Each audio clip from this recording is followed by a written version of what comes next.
en tête des images d'outils qui ont façonné notre monde, n'est-ce pas? Du marteau du bâtisseur à l'algorithme du programmeur, chaque époque a vraiment ses instruments fétiches.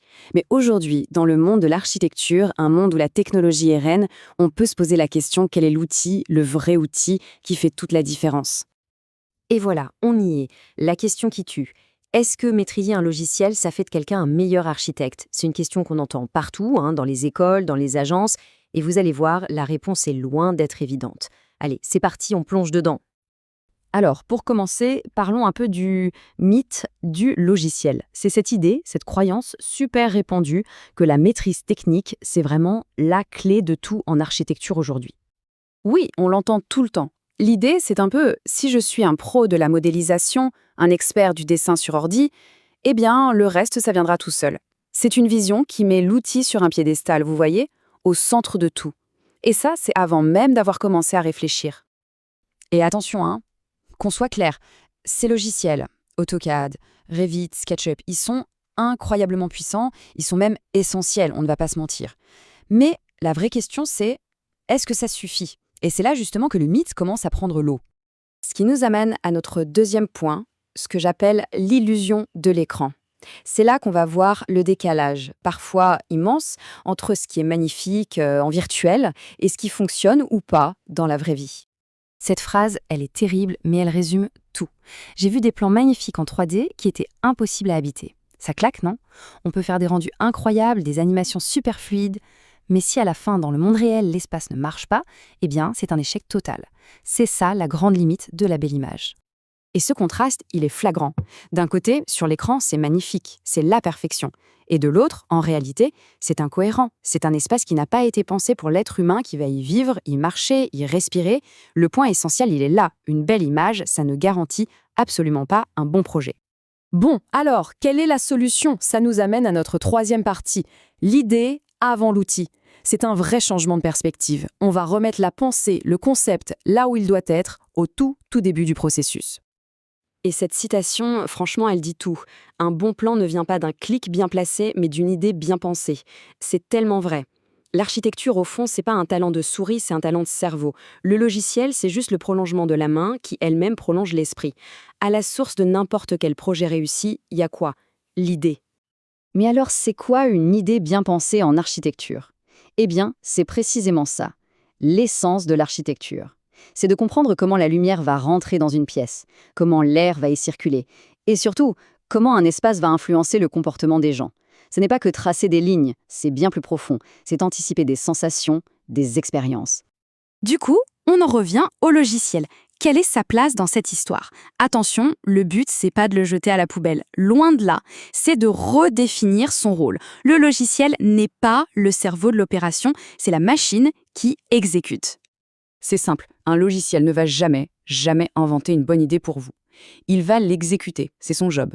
Il peut la rendre magnifique, la détailler au millimètre près, vérifier si ça tient debout, mais il ne peut pas l'inventer. Ce qui sort de la machine dépend à 100% de la qualité de ce qu'on a mis dedans. C'est aussi bête que ça. Alors, c'est quoi le bon processus créatif? En fait, ça devrait se passer dans cet ordre. D'abord, on observe. On regarde le monde, les gens, le contexte. Ensuite, étape 2, on comprend. On analyse les besoins, les contraintes. Et c'est seulement à la toute fin, en troisième étape, qu'on représente. On prend l'outil pour mettre en forme la solution qu'on a déjà imaginée. Représenter, c'est la dernière étape, jamais la première. Et tout ça, ça nous amène à la finalité, au but ultime de l'architecture. On va appeler ça l'espace qui respire. Parce qu'au-delà de la technique, au-delà des logiciels, le but, c'est de créer des lieux qui ont une vie propre. Et là, il y a une distinction hyper importante à faire. Qu'est-ce qui fait qu'on est bon? C'est la maîtrise technique. Ok, c'est la base, c'est nécessaire. Mais qu'est-ce qui fait qu'on est exceptionnel?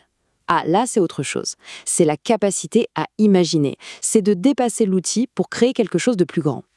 C'est ça le but du jeu, en fait. C'est la capacité à imaginer des espaces qui parlent, qui respirent, qui vivent. On ne crée pas juste des objets, des bâtiments. On crée des lieux avec une âme, des lieux qui entrent en dialogue avec les gens, des espaces qui racontent quelque chose. C'est ça le vrai but. Alors, pour finir, on en revient à notre question du début. Quel est le véritable outil de l'architecte? Si ce n'est pas le logiciel, alors c'est quoi? Eh bien, la réponse, c'est son cerveau. C'est sa sensibilité, son empathie, sa culture et par-dessus tout, son imagination. C'est ça le véritable outil et c'est ça qu'il faut travailler encore et encore. On le sait, l'Afrique est un continent qui se construit, qui se transforme à une vitesse folle. Et au milieu de toute cette effervescence, il y a des entreprises qui ne font pas que poser des briques, elles construisent littéralement l'avenir. Aujourd'hui, on va s'intéresser à l'une d'entre elles, AKD Construction 4 Bases. C'est une entreprise basée à Lomé, au Togo, et elle est en train de devenir un acteur incontournable de l'architecture et du BTP dans la région. Bâtir l'avenir ensemble, voilà leur slogan. Et franchement, c'est bien plus qu'une jolie phrase, c'est une véritable promesse. La promesse de collaborer main dans la main pour construire un futur durable sur le continent. Et c'est cette vision qu'on va explorer ensemble aujourd'hui. Alors, voilà le plan de route. D'abord, on va voir qui est AKD. Ensuite, on plongera dans ce qu'ils font concrètement, du plan à la construction. On verra aussi où ils opèrent, on découvrira l'expertise de la personne derrière tout ça, et pour finir, on verra comment faire pour construire avec eux. C'est parti! Ok, commençons par les bases. AKD Construction, 4 bases. Derrière ce nom, qui sont-ils vraiment? Et surtout, quelle est leur ambition? Qu'est-ce qui les motive à se positionner si fortement sur le marché africain? En fait, c'est assez simple. AKD, c'est une entreprise internationale spécialisée dans le bâtiment et les travaux publics. Mais, et c'est là toute la différence, leur focus stratégique, leur terrain de jeu principal, c'est le marché africain. Le but, ce n'est pas juste de venir appliquer des recettes toutes faites, non. L'idée, c'est de développer une approche vraiment innovante qui colle parfaitement aux défis et aux opportunités qu'on ne trouve que sur le continent. Avoir une belle vision, c'est une chose. Mais comment est-ce que ça se traduit sur le terrain? Comment on passe de l'idée sur papier à un bâtiment bien réel, bien solide? Voyons un peu quelles sont les compétences clés que AKD met sur la table. Leur approche, elle est super complète. Elle couvre vraiment tout le cycle de vie d'un projet. Ça commence par l'étude, pour tout analyser en profondeur. Puis vient la conception, où on imagine les meilleures solutions. Ensuite, bien sûr, la réalisation, la construction pure et dure. Et enfin, et c'est là que ça devient, je trouve, particulièrement malin, la formation. AKD ne se contente pas de construire et de s'en aller. Ils investissent du temps pour renforcer les compétences des équipes locales. C'est plus qu'un simple chantier, c'est un véritable transfert de savoir-faire. La boucle est bouclée. Pour que ce soit plus concret, imaginez un projet. Tout part d'un plan, d'une simple esquisse. AKD va prendre cette esquisse et la transformer en modèle 3D. Ça permet de se projeter, de voir le bâtiment avant même la première pierre. Ensuite, ils vont chiffrer le projet au centime près. Comme ça, pas de mauvaise surprise en cours de route. Et pour finir, leur expertise en design, que ce soit pour la structure ou pour l'architecture d'intérieur, ça garantit un résultat final impeccable et cohérent. Bref, ils maîtrisent la chaîne de A à Z. Mais attention, toute cette expertise ne reste pas cantonnée au Togo. Non, AKD voit plus grand, à l'échelle de la région. Alors où est-ce qu'on peut trouver leur réalisation? En plus de leur base au Togo, ils ont mené des projets au Ghana, au Bénin et au Nigeria. Et franchement, travailler dans ces 3 pays, ce n'est pas rien. Chacun a ses propres règles, sa culture, ses défis logistiques. Ça démontre une sacrée flexibilité et surtout une compréhension très fine des dynamiques de l'Afrique de l'Ouest.